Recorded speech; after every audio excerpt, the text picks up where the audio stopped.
On Sunday the 14th of November, the country was shocked to hear the news of an explosion outside Liverpool Women's Hospital. The suspected bomber was killed when a homemade device exploded in the taxi he was travelling in, causing the terror threat to be raised for the first time in months. Thankfully, no members of the public were killed, but the driver of the taxi was injured after heroically locking the attacker inside after he noticed the device. The police have deemed this an act of terror, and Priti Patel has raised the terror threat to severe, signalling that another attack is highly likely. The suspect was alone and currently no evidence has been released, so it's difficult to say whether this is a part of a wider network or another attack could come soon. In all honesty, this is an incredibly sensitive subject, but I want to study the clear bias in the mainstream media when it comes to terrorism. It poses the question,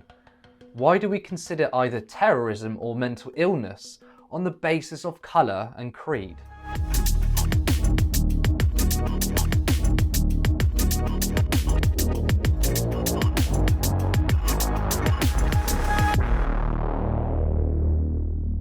The unlawful use of violence and intimidation, especially against civilians, in the pursuit of political aims. The definition doesn't refer to religion, race, or creed, yet the word terrorism invokes images of certain people depending on time or place. In the 80s, the Irish were depicted as terrorists.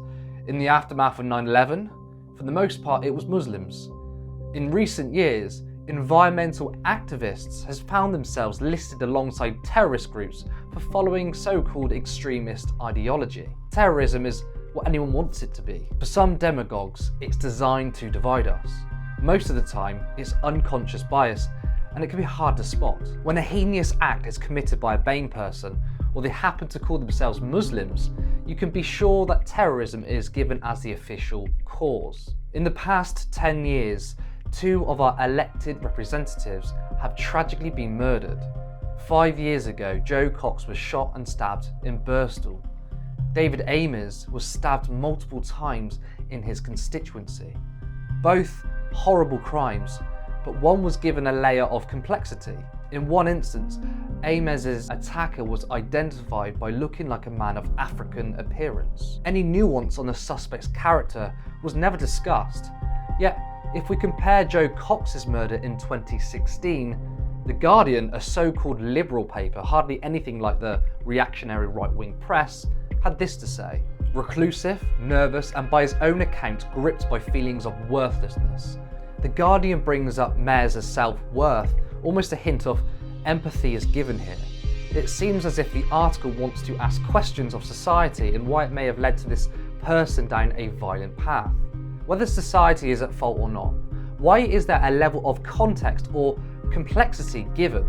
Yet, if the suspect happens to not be white, then it's treated with an open and shut case. The double standard narrative is poisonous. Oftentimes, it's subtle. Particular kinds of language are used, which then feeds into the minds of many, changing people's feelings about ethnic or religious minorities.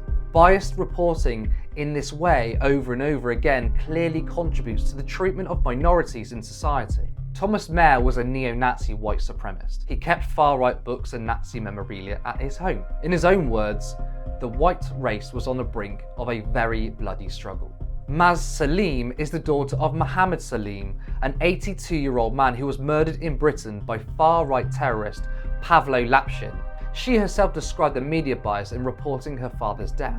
They described Lee Rigby's terrorist attack done by Islamic terrorists, and they described my father's attack done by far-right, described as a far-right attack. You know, this is completely wrong because this is perpetuating that only Muslims can be terrorists. A paper authorised by Carsten Donne, Lucas Fake and Catherine T. Maccabi aptly names the subconscious effect of subtle media bias on perceptions of terrorism. It concluded that it highlights the potential dangers of media coverage, fueling otherwise unjustified fears by injecting unnecessary editorial tone. We can ask ourselves if there is a link between a mental health crisis, feelings of loneliness, and extreme violent politics or racism. We can ask whether society is allowing people to become deeply lost, which potentially leads to some going down a dark path. Yet we must ensure that we can look at things objectively, in a balanced way, safeguarding minorities from being gaslit, leading to spikes in hate crimes, the hostile environment, and genuinely less empathy. With ever-increasing uncertainty around the climate, the gross levels of inequality, and our democratic freedoms being threatened, now more than ever, we need to support alternative media. Please consider becoming a regular supporter of The Canary so we can take on the mainstream media and help shape a better world.